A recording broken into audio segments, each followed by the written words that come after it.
პატარაობაში ჩემი შეხება კლასიკურ მუსიკასთან გარკვეულწილად პარადოქსული იყო, იმიტომ რომ მამა ჩემი პროფესიით საგუნდო დირიჟორი, რომელიც მთელი დღის განმავლობაში არჩევდა ხოლმე სხვადასხვა რთულ საგუნდო ნაწარმოებებს და ჩემი უმცროსი ძმა, რომელიცაც უპირებდნენ, ასე ვთქვათ, პიანისტის და დირიჟორის კარიერას ოჯახში, დღის განმავლობაში დაახლოებით 8-9 საათი მეცადინეობდა. და მე მთელი ბავშვობა კოშმარად ჩამესმოდა ყურებში ორი ადამიანის მიერ მთელი დღის განმავლობაში დაკრული კლასიკური ნაწარმოებები. და პირველ ხანობაში, აი იმ პერიოდში, როდესაც ჩემს ცხოვრებაში შემოვიდა კლასიკური მუსიკა, მე ის გარკვეულწილად ნეგატიურად მივიღე, იმიტომ რომ ის ზედმეტად ბევრი იყო ჩემს ცხოვრებაში. მაგრამ გავიდა დრო და სადღაც უკვე მერვე მე-9 კლასის მიჯნაზე, როდესაც მე გავიზარდე და როდესაც სხვანაირად დავიწყე ყურება ცხოვრებას, მე ჩემთვის ახლიდან აღმოვაჩინე კლასიკური მუსიკა.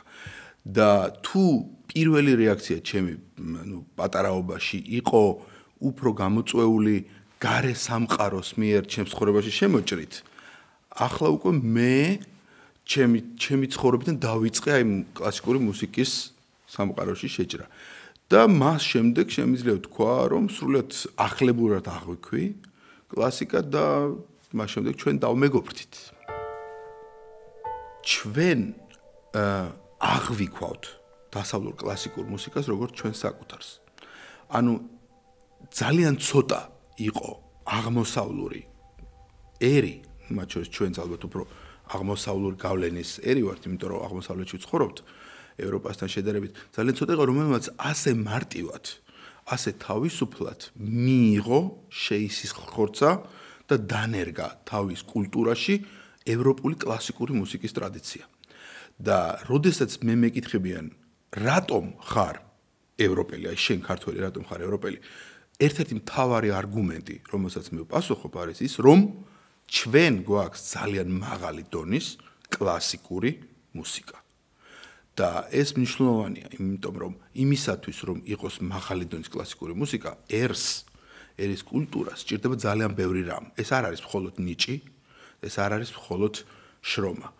ეს არის მრავალსაუკუნოვანი კულტურული ფენები, რომელიც იდებოდა ჩვენი გენოტიპის ფუნდამენტში და დღესდღეობით ის, რომ ჩვენ აი ეს რაღაც არსებობს ქართული გენიის, მუსიკალური გენიის ფენომენი, სწორედ აქედან მომდინარეობს და შევადაროთ ნებისმიერ სხვა ჩვენს მეზობლებს, ჩვენს მეზობელ ქვეყნებს, ნებისმიერ სხვა ქვეყნებს ისეთი აღქმა და შესისხორცება კლასიკური დასავლური მუსიკალური ტრადიციის როგორც საქართველოში ძალიან ცოტა ადგილას თუ მოიძებნება. ამიტომ მე ვთვლი, რომ როდესაც გვეკითხებიან, ხარ თუ არა თქვენ ევროპელები, ჩვენ ვთქვით კი.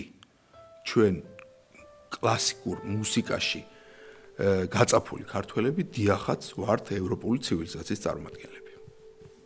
ეს წყდებოდა დიდ საოჯახო საბჭოზე, რომელშიც რასაკვირველი მონაწილეობას იღებდნენ ჩემი მშობლებიც. და როდესაც განხილვა ხდებოდა ჩემი შვილების შესაძლებლობების და მათთვის სასურველი, ასე ვთქვათ, ცხოვრებისეული კარიერის დაგეგმვაში, ერთ-ერთ ვერსიად განიხილებოდა რასაკვირველია მუსიკა და პირველში კლასიკური მუსიკა, მუსიკალური განათლება, რომლითაც, ჩემი ოჯახი, ჩემი გამოკლებით, მაგრამ ასე ვთქვათ, დამშინი ოჯახი მრავლად იყო დაჯილდოვებული. და საბოჯამში თვითონ ბავშვის სურვილითაც, სხვა შეიძლება რომელიც გოგოსი, რომელიც იჩენდა ინტერესს პატარაობიდანვე მუსიკის მიმართ და ცდილობდა მუდმივად დაეკრა, ან შეეძლო მას განსხვავებით ჩემი ბიჭებისგან, ანუ კიდე ორი ბიჭი მყავს, განსხვავებით ბიჭებისგან, რომლებიც ვერ დასვავდი და ეხაც ვერ სვავ, რომ დაჯდნენ და მოусმინონ კლასიკურ მუსიკას, გოგო ყოველთვის მიდრეკილი იყო, რომ მოესმინა და ჩართული ყოფილიყო. მეცაც ვიტყოდი რაღაც გარკვეული აი აღმოსავლურ თითქოს აღკინებას განიცდი და კლასიკური მუსიკის მერის დროს და ჩვენ ჩავთვალეთ, რომ ეს იქნებოდა კარგი გზა მის ცხოვრებაში. როდესაც ჩემი შვილი უკრავს და მე ვუსმენ მას, მე მაქვს ხოლმე შთაბეჭდილება, რომ ჩემი ოჯახი იმ მომენტში არის გარკვეული გემის გუნდი, ანუ გემი, რომელიც მიცურავს. ჩემი ოჯახი არის გუნდი, აი ამ გემის, რომელიც იალქნებს, შლის, ხოლო მუსიკა, რომელიც მომდინარეობს, აი ფორტეპიანო გამოსცემს, არის ზურგქარი, რომელიც ჩემს ოჯახს ეხმარება, რომ დავძლოთ ის წინაღობები, რომელიც ჩვენ ყველამ ერთად უნდა გადავლახოთ. მე დარწმუნებული ვარ, რომ კლასიკური მუსიკა იქნება ის ზურგქარი, რომელიც საქართველოს დაეხმარება გადალახოს ყველა წინაღობა და საბოლოო ჯამში ჩვენ ავაშენებთ იმ ქვეყანას, რომელსაც ყველანი ვოცნებობ და როგორც ჩვენ გვეკადრება.